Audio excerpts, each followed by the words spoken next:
ओम भगवते वासुदेवाय नमः। पुरुषोत्तम मास महात्म्य कथा अध्याय 28।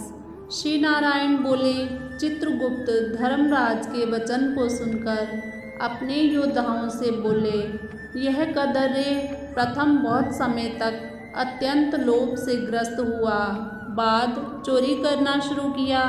इसलिए यह प्रथम प्रेत शरीर को प्राप्त कर बाद वानर शरीर में जाए, तब हम इसको बहुत सी नरक यातना देंगे।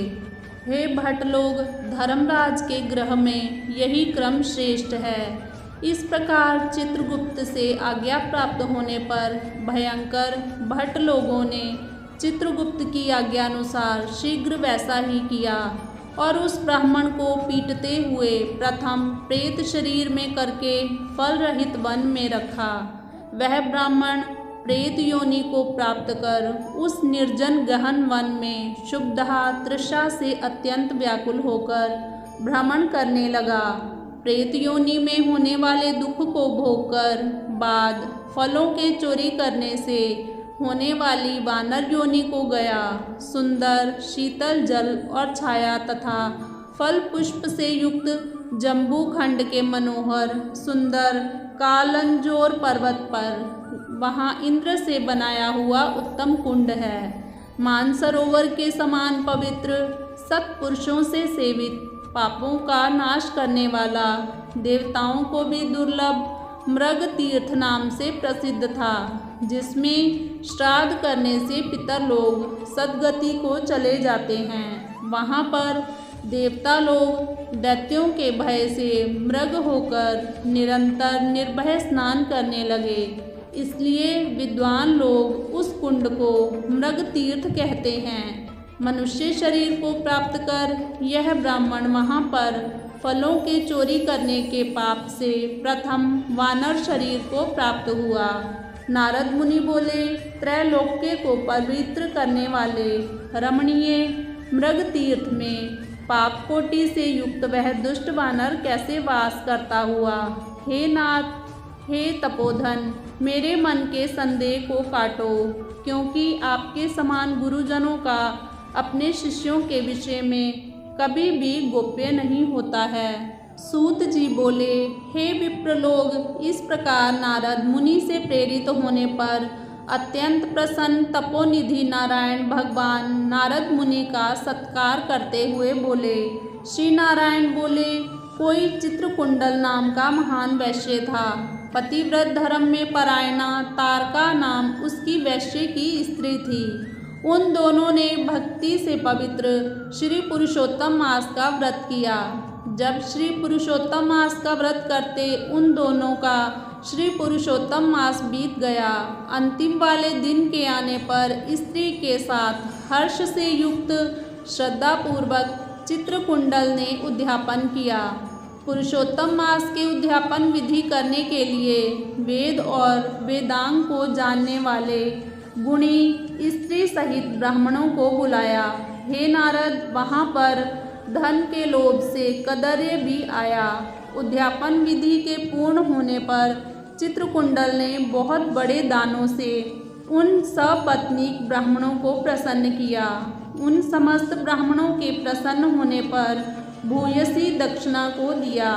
उस दी हुई भूयसी दक्षिणा से प्रसन्न अन्य सब ब्राह्मण गृह को गए, परंतु अत्यंत लोभी कदर्य उस वैश्य चित्रकुंडल के सामने रोता हुआ खड़ा हो गया और विनय से नम्र होकर गदगद वाणी से बोला, हे चित्रकुंडल, हे वैशेष, हे भगवत भक्ति के सूर्य, आपने पुरुषोत्तम मास का व्रत विधि से अच्छी तरह किया।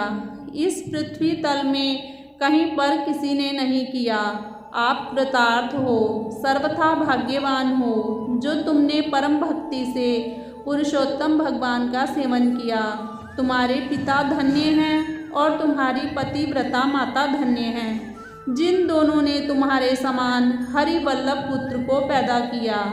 यह पुरुषोत्तम मास धन्य से भी धन्य है, जिसके सेवन से मनुष्य इस लोक के और परलोक के फल को प्राप्त करता है। हे विषामपते, तुम्हारी इस पूजा को देखकर मैं चकित हो गया। अहो, तुमने बहुत बड़ा काम किया, इसमें संदेह नहीं है। हर्ष से दूसरे ब्राह्मणों को भी बहुत सा धन दिया। हे भूरिद, भाग्यहीन मेरे लिए क्यों नहीं देते हो? इस प्रकार कदर्य के कहने पर चित्रकुंडल वैश्य ने कदर्य को धन दिया। कदर्य ने धन को लेकर प्रसन्नता से उसको जमीन में गाड़ दिया। वहाँ पर कदर्य ने श्री पुरुषोत्तम की बड़ी पूजा देखी और धन के लोभ से पुरुषोत्तम मास की प्रशंसा की। पूजा के दर्शन महात्म्य से और पुरुषोत्तम भगवान की स्तुति से तथा धन का लोभ होने पर भी मृग तीर्थ को आया। सूत जी बोले, दर्शन से, स्तुति से, धन के लोभ करने से भी दुष्ट वानर उस उत्तम तीर्थ का सेवन हुआ।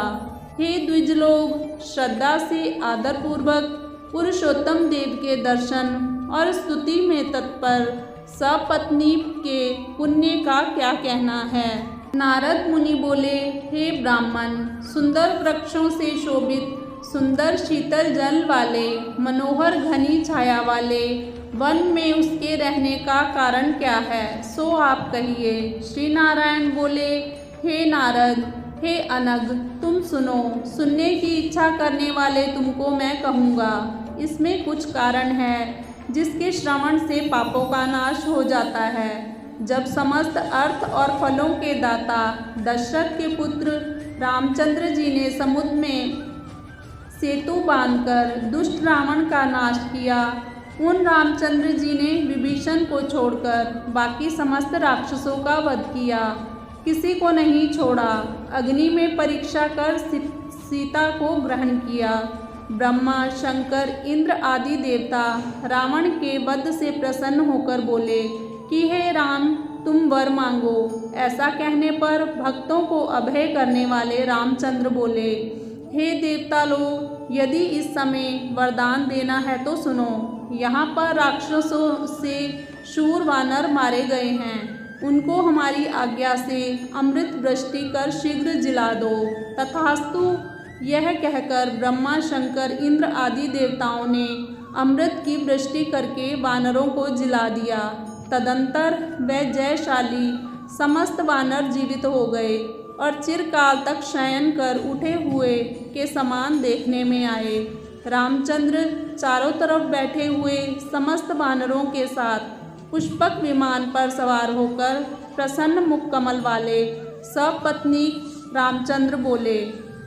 श्री रामचंद्र बोले, हे सुग्रीव, हे हनुमान, हे तारात्मज, हे जाम्बान, वानरों के साथ आप लोगों ने मित्र का समस्त कार्य किया। आप लोग उन वानरों को आज्ञा दो जिसमें यहाँ से आप लोगों की आज्ञा पाकर वानर अपनी अपनी इच्छानुसार जंगलों में जाएं। हमारे ये दीर्घजीवी वानर जहाँ जहाँ वास करें वहाँ के वृक्ष पुष्प फलों से युक्त हो जाएं। नदी मीठे जल वाली हो, शीतल जल वाली सुंदर तालाब हों, इनको कोई भी मना नहीं करे। हमारी आशा से समस्त वानर जाएं। इसलिए रामचंद्र के प्रभाव से जहाँ वानर जाति के लोग वास करते हैं वहाँ वन में मीठे जल वाली नदी और सुंदर तालाब होते हैं। पुष्प पत्र से युक्त सुंदर फल वाले बहुत से वृक्ष हैं, परंतु अदृष्ट से होने वाले पूर्व जन्म के सुख दुख जहाँ जहाँ प्राणी निवास करता है वहाँ वहाँ अवश्य जाते हैं, क्योंकि बिना भोगे कर्म का नाश नहीं है।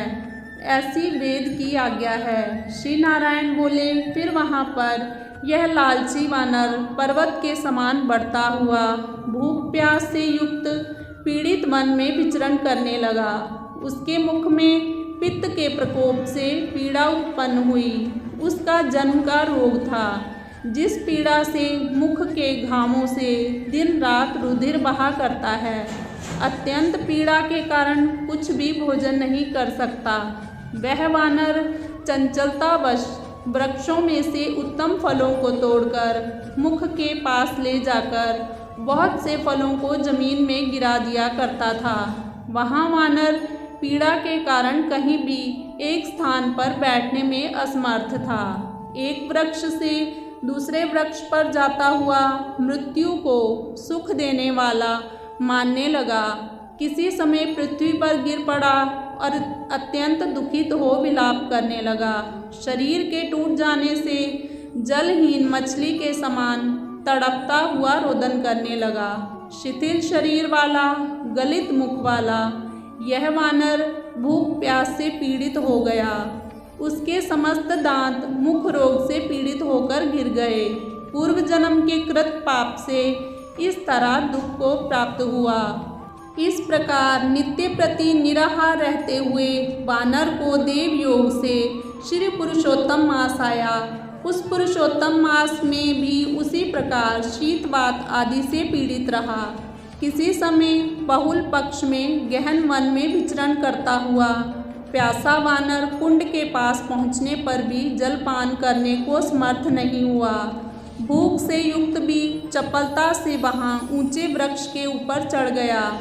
एक वृक्ष से दूसरे वृक्ष पर जाते हुए उसके बीच में एक कुंड आ पड़ा।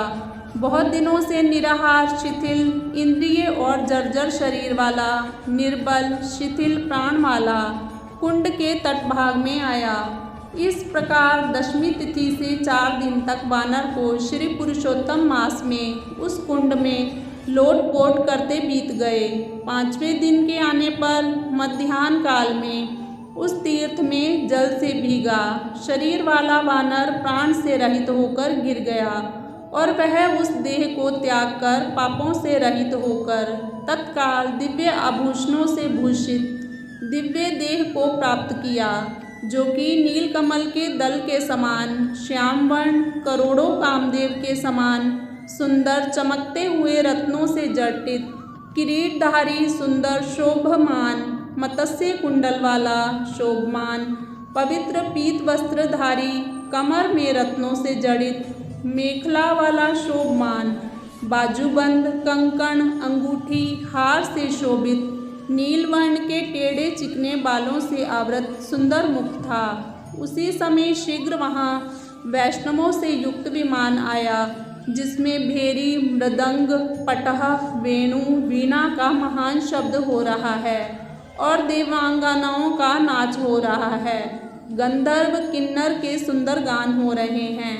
ऐसे उस विमान को महाभाग दिव्य देहधारी वानर देखकर अत्यंत विस्मय को प्राप्त हो कहने लगा कि पातकी, मेरे को यह सुख कैसे हुआ? यह विमान सुख बड़े पुण्यात्मा को ही होना उचित है। इसके बाद कोई देवांगना उसके ऊपर चंद्रमा के समान श्वेतकट छत्र को धारण करती हुई, कोई 2 अप्सराएं हर्ष से उसके दोनों तरफ चामर को डुला रही हैं, कोई पान हाथ में लिए खड़ी है और उसके सामने अप्सराएं नाच कर रही हैं, कोई गंगा जल से भरी हुई झारी को लिए खड़ी है, कोई उसके सामने खड़ी गाने बजाने में तत्पर है। इस प्रकार उस वैभव को देखकर चित्र में बने हुए में समान निश्चल हो गया। यह क्या है? मुझ दुष्ट पातकी को किस पुण्य से यह सब प्राप्त हुआ? मेरा कुछ भी पुण्य नहीं है जिसमें मैं हरि भगवान के परम पद को पा जाऊं। श्री नारायण बोले। इस प्रकार तर्क करते हुए कदरे ने सुख का बहुत बड़ा खजाना दिव्य विमान को सामने देखकर आश्चर्य किया। बाद हरिभट्टों ने उस कदरे का हार्दिक अभिप्राय जानकर उसके सामने विनय पूर्वक हाथ जोड़कर उसके चरणों में नमस्कार कर वानर शरीर को त्यागे हुए उस कदरे को सुंदर वचन कहा। इति श्री ब्रह्म नारदीय पुराणे श्री पुरुषोत्तम मास महात्म्ये अष्टाविंशो अध्याय। हरि शरणम। पुरुषोत्तम मास महात्म्य कथा अध्याय 29। पुण्यशील सुशील बोले, हे विभो, गोलोक को चलो, यहाँ देरी क्यों करते हो? तुमको पुरुषोत्तम भगवान का सामीप्य मिला है।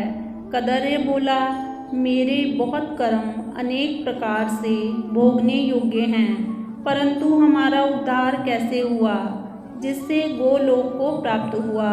जितनी वर्षा की धाराएं हैं, जितने तृण हैं, पृथ्वी पर धूलि के कण हैं, आकाश में जितनी ताराएं हैं, उतने मेरे पाप हैं। मैंने यह सुंदर तथा मनोहर शरीर कैसे प्राप्त किया? हे हरि भगवान के प्रिय, इसका अति उग्र कारण मुझसे कहिए। श्री नारायण बोले, कदर्य के इस प्रकार वाणी को श्रवण कर हरि के दूतों ने कहा। हरिदूत बोले, अहो आश्चर्य है, हे देव, आपने इस पद की प्राप्ति का कारण महान साधन कैसे नहीं जाना? हे प्रभु, सबसे उत्तम विष्णु का प्रिय, महान पुण्य फल को देने वाला पुरुषोत्तम मास नाम से प्रसिद्ध मास क्यों नहीं जाना? उस पुरुषोत्तम मास में देवताओं से भी ना होने वाला तप तुमने किया। हे महाराज, वन में वानर शरीर से अज्ञान में वह तप हुआ है। मुख रोग के कारण अज्ञान से अनाहार व्रत हुआ और तुमने बंदरपने की चंचलतावश वृक्षों से फलों को तोड़कर पृथ्वी पर फेंका। उन फलों से दूसरे मनुष्य तृप्त हुए। अंतःकरण में विशेष दुख होने से पानी भी नहीं पान किया। इस तरह श्री पुरुषोत्तम मास में अज्ञानवश तुमसे तीव्र तप हो गया। हे अनग, फलों को फेंकने से परोपकार भी हो गया।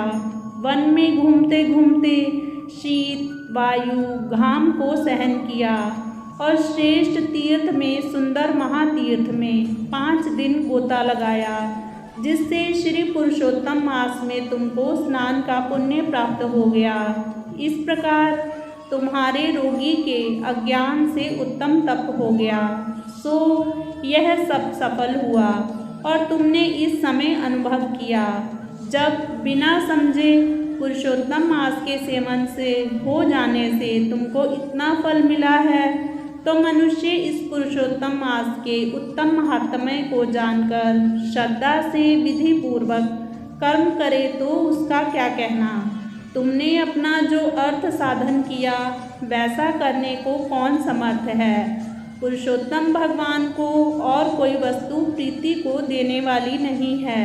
इस भरतखंड में अति दुर्लभ मनुष्य योनि में जन्म लेकर जो पुरुषोत्तम भगवान की सेवा करते हैं, जिस पुरुषोत्तम मास में एक भी उपवास करने से मनुष्य पाप पुंज से छूट जाता है, वहाँ तुमने महीनों उपवास किया। इस उग्र तपस्या का फल कहाँ जाएगा? इस मास के समान वे प्राणी धन्य और कृतकृत्य हैं। वे सदा भाग्यवान पुण्य कर्म के करने वाले पवित्र हैं और उनका जन्म सफल है, जिनका सब में उत्तम पुरुषोत्तम मास स्नान, दान, जप से व्यतीत हुआ है।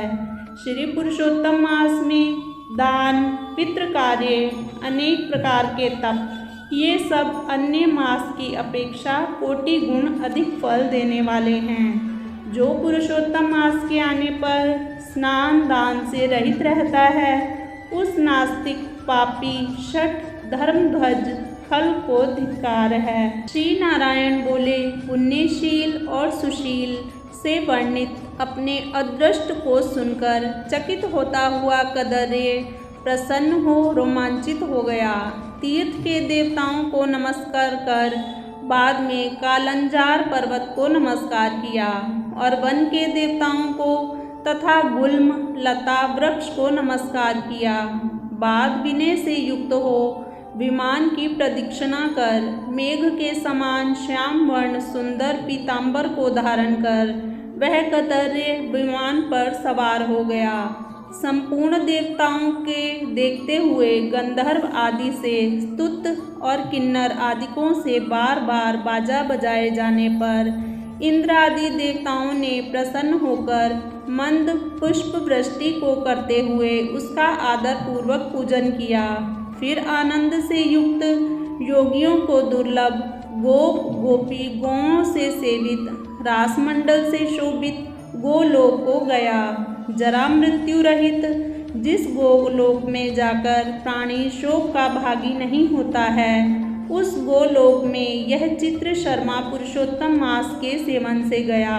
ब्याज से पुरुषोत्तम मास के सेवन से वानर शरीर को छोड़कर 2 बुझादारी मुरली हाथ में लिए पुरुषोत्तम भगवान को देखकर बहुत प्रसन्न हुआ। श्री नारायण बोले, इस आश्चर्य को देखकर समस्त देवता चकित हो गए और श्री पुरुषोत्तम की प्रशंसा करते अपने अपने स्थान को गए। नारद मुनि बोले, हे तपोधन, आपने दिन के प्रथम भाग का कृत्य कहा। पुरुषोत्तम मास के दिन के पिछले भाग में होने वाले कृत्य को कैसे करना चाहिए? हे बोलने वालों में श्रेष्ठ, गृहस्थ के उपकार के लिए मुझसे कहिए, क्योंकि आपके समान महात्मा सदा सबके उपकार के लिए विचरण करते रहते हैं। श्री नारायण बोले, प्रातःकाल के कृत्य को विधि पूर्वक समाप्त कर बाद मध्याह्न में होने वाली संध्या को करके तर्पण को करे। देव, मनुष्य, पक्षी, पशु, सिद्ध, यक्ष, सर्ष, दैत्य, प्रेत, पिशाच, नाग, ये सब जो अन्न की इच्छा करते हैं वे सब मेरे से दिए गए अन्न को ग्रहण करें।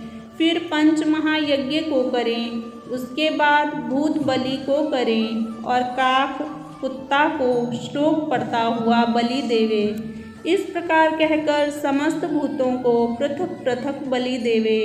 फिर विधि पूर्वक आचमन कर प्रसन्न होकर श्रद्धा से अतिथि प्राप्ति के लिए गो दुहने के समय तक द्वार का अवलोकन करे।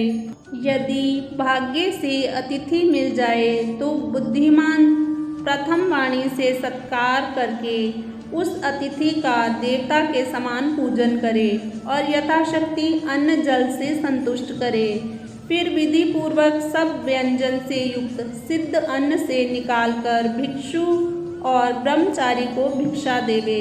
सन्यासी और ब्रह्मचारी ये दोनों सिद्ध अन्न के मालिक हैं। इनको अन्न ना देकर भोजन करने वाला चंद्रायण व्रत करे।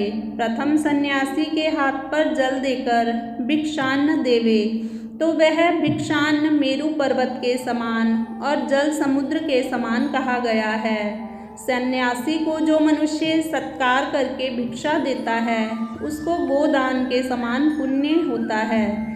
इस बात को यमराज भगवान ने कहा है। फिर मौन होकर पूर्व मुख बैठकर शुद्ध और बड़े पात्र में अन्न को रखकर प्रशंसा करते हुए भोजन करे। अपने आसन पर अपने बर्तन में एक वस्त्र से भोजन नहीं करे।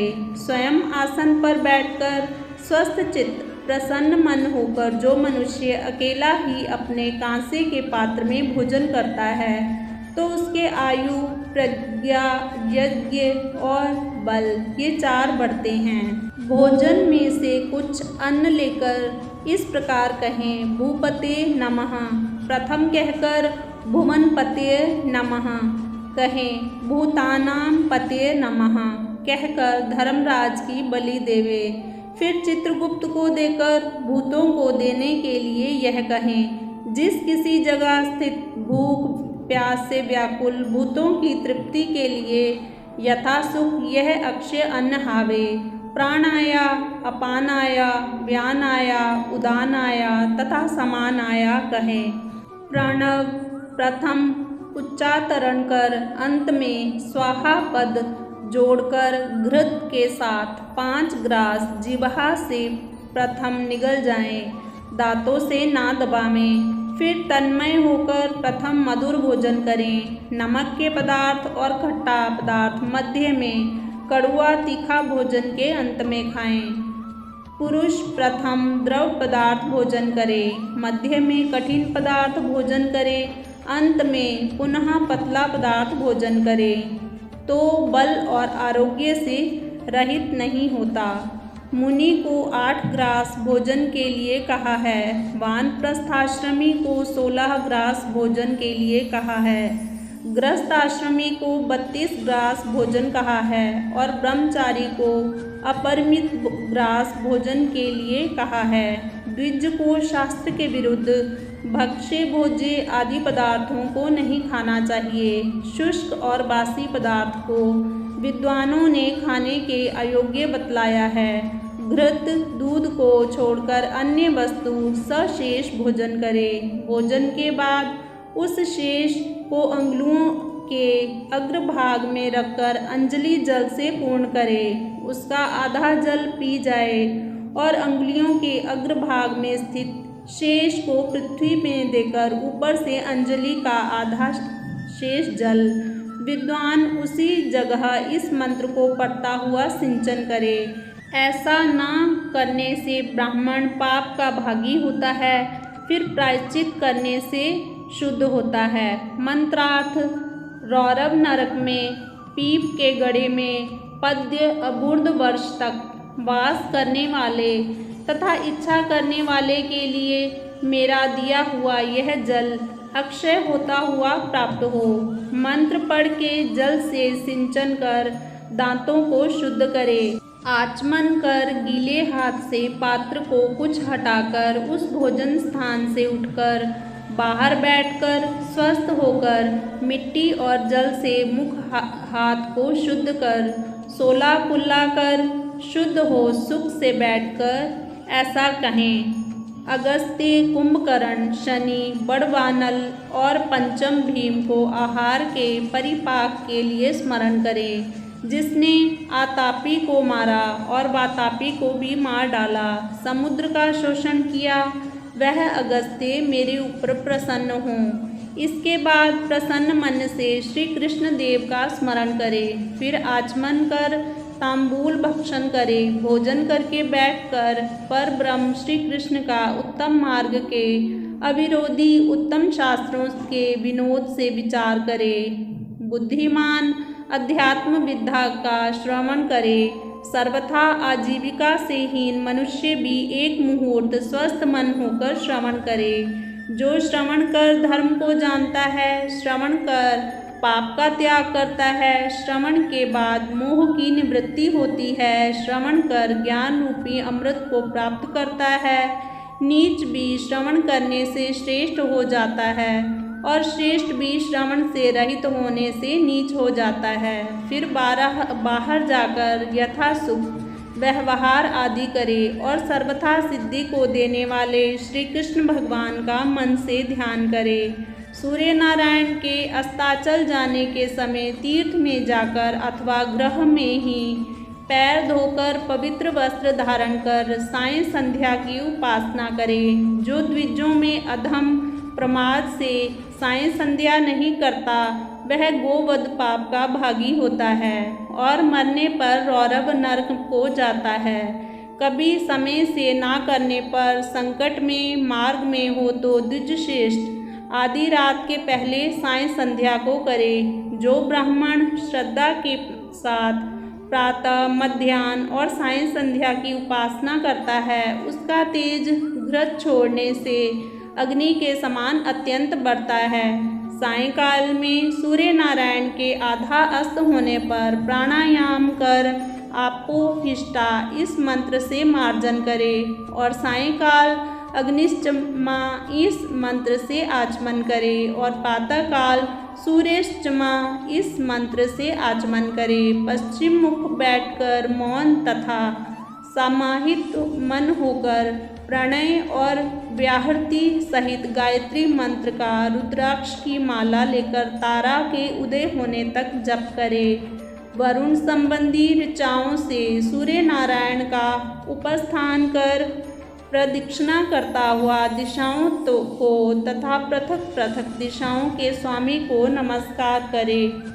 सायं संध्या की उपासना कर अग्नि में आहुति देकर भृत्य वर्गों के साथ अल्प भोजन करे। बाद कुछ समय तक बैठ जाए। सायंकाल और प्रातःकाल भोजन की इच्छा नहीं होने पर भी वैश्वदेव और बलि कर्म सदा करना चाहिए।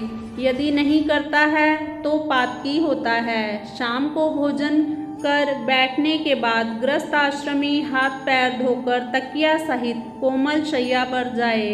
अपने गृह में पूर्व की ओर सिर करके शयन करे। श्वशुर के गृह में दक्षिण की ओर सिर करके शयन करे। परदेश में पश्चिम की ओर सिर करके शयन करे, परंतु उत्तर की ओर सिर करके कभी शयन ना करे। रात्रि सूक्त का जप करे।